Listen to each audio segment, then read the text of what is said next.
Joining me now are my colleagues at the Washington Post, Carol Leonnig and Phil Rucker. Carol and Phil, thanks very much. Phil, I'm going to start with you.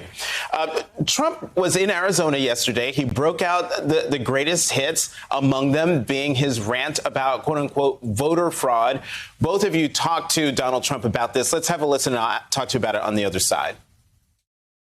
There's tremendous proof. Statistically, it wasn't even possible that he won. I mean, things such as if you win Florida and Ohio and Iowa, there's never been a loss. There was a Then loss. did you need better lawyers? Because they took it to court, but they didn't give enough evidence to convince the judges. I needed better judges. The Supreme Court was afraid to take it. Phil, why won't Donald Trump let this go? There's been no evidence whatsoever of widespread voter fraud. You're exactly right. There's no evidence to support what he's been saying, and yet he continues to say it, as we saw last night in Arizona.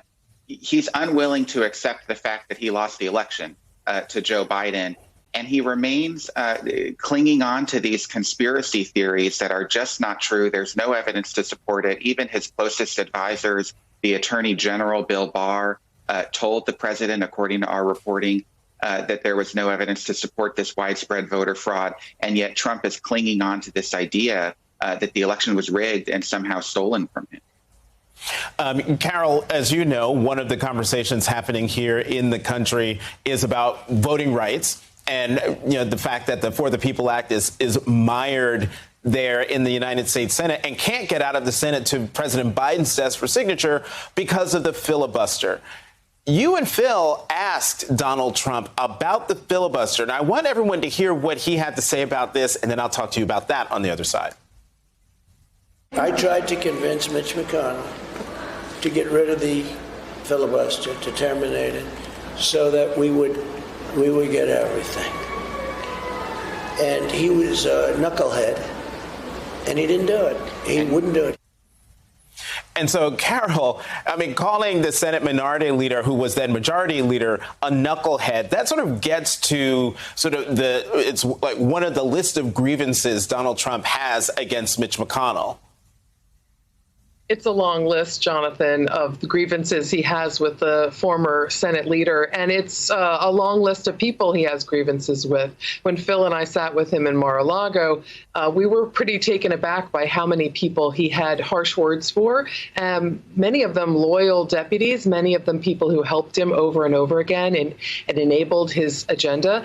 He called Mitch McConnell stupid, a person who didn't have smarts, a person who didn't have personality, a leader in the Republican Party that he essentially believes he's responsible for getting reelected because he recorded a message of support.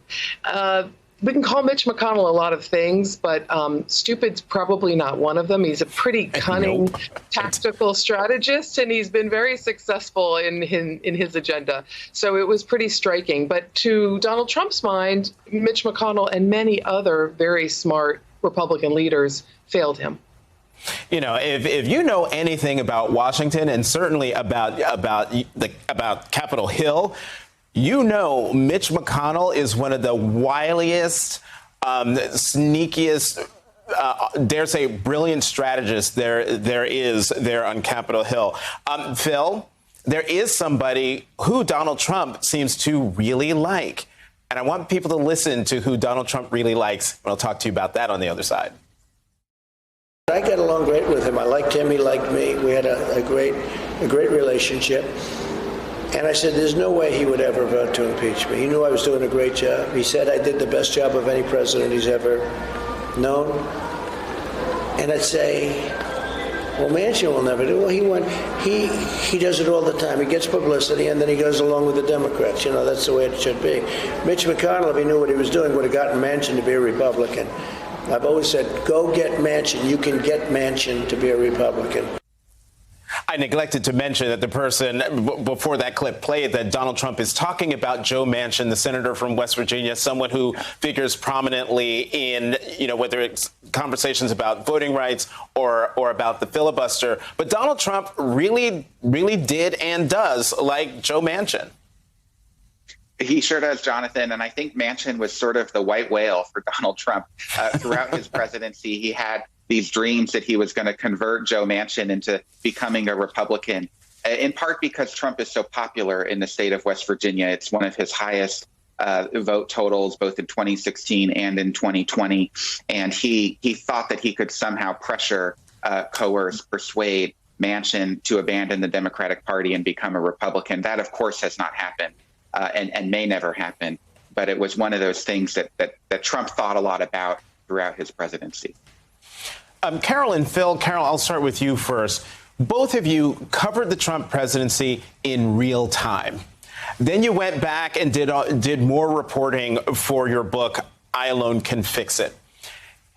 Did you learn anything you didn't already know in terms of reporting for the book that you didn't already know in terms of your reporting in real time? Carol, you go first. Can the answer, Jonathan, be heck yeah? I feel like in every interview we sat down with people, we were stunned. Our jaws would have hit the ground were we not hardened reporters who are trained to keep a straight face. There were so many moments we left an interview pretty giddy that we had discovered some new fact. Now, many of the people that we spoke with, and there were more than 140 of them, many of them were front row witnesses to history, and they had been really big supporters of Donald Trump inside the White House, inside his administration, and they had been afraid to talk about him before, afraid that he might do something to them if they objected, afraid of what dangerous impulses he would get away with if they were replaced. But these people told us, for example, about the fears of a coup, that Mark Milley believed there really was something afoot and that he saw evidence of it. Second, Milley and his Joint Chiefs all began planning secretly for what they would do to try to block Donald Trump from taking some terrible action with the military to maintain his grip on power or to just create chaos. Milley was very worried, as you know, now from reading our book, that there were a lot of comparisons between the way Donald Trump was acting and Adolf Hitler had consolidated power in the 1930s by creating fear. Phil, I know I invoked your name in terms of that question, but in the time that we have left, I want to get you on a couple of things. Michael Wolff, who has his own Trump book out called Landslide, has an op-ed piece in the New York Times. And there's one thing he puts in there that you and Carol also note in your book, and that is when you sat down with Donald Trump at Mar-a-Lago, you did not do that in a private room or in a conference room. You did it out in public. He talked to you out in public. He did the same thing. Michael Wolff says, basically, he did the same thing with him. Why do you think Donald Trump wanted to do it that way? What was behind that? Well, Jonathan, I can't speak to Michael Wolff or his reporting, but I can tell you in the case of our interview, Trump wanted to conduct the interview in the lobby at Mar-a-Lago, and he chose to do so at 5 p.m., which is just the time when dozens of his guests started showing up for the dinner hour and happy hour cocktails on the patio. And I think he wanted to be seen. I mean, I think he wanted the members of Mar-a-Lago to parade through that lobby and see him as the important king of Republican politics being interviewed by these journalists who flew in from Washington. He had us on the couch. It was all a performative act for him. And indeed, as people came in for dinner, they would come by, say hello, sometimes interrupt. Laura Ingraham, the Fox News host, was among them who showed up. And then as we were talking about these serious matters of election fraud, the Mar-a-Lago workers were setting up the dinner buffet all around us. So the raw bar guy was putting out the oysters and the shrimp over Trump's shoulder, and the Banana Foster station was getting started for dessert. It was a pretty wild scene, but, we're grateful we got to spend so much time with him and hear what he had to say. I mean, it gives a whole new meaning to like try the veal. I'm surprised he didn't say that. One more quick question.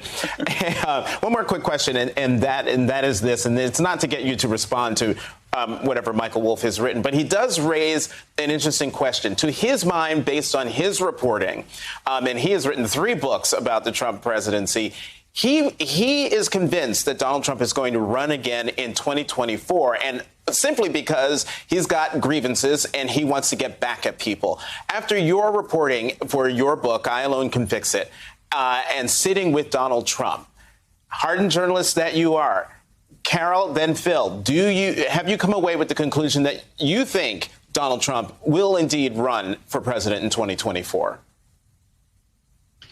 Jonathan, it's impossible to know, but I'll tell you, as I sat across from him on the silk brocade sofa settee and his chair, he sounded to me like a guy who wanted to run for everything. He was talking about himself in the third person, about the volume of the party that supports him. He said, look at the numbers, Republicans love Trump. He strikes me as someone who's not going to be entirely satisfied with being a kingmaker. He does view himself as the king. And as he told us, if George Washington and, Abe Lincoln were brought back from the dead, he would beat them. So he really does believe he's presidential material. He sounded like he's running. Phil? I agree with what Carol just said, but I would just point out that he's not going to have to actually make that decision for another year or year and a half. And that's a long time in politics. Who knows whether his business will be under investigation or what would happen there. We also should keep in mind that he's 75 years old. His health is going to be a big question mark coming down the pipe.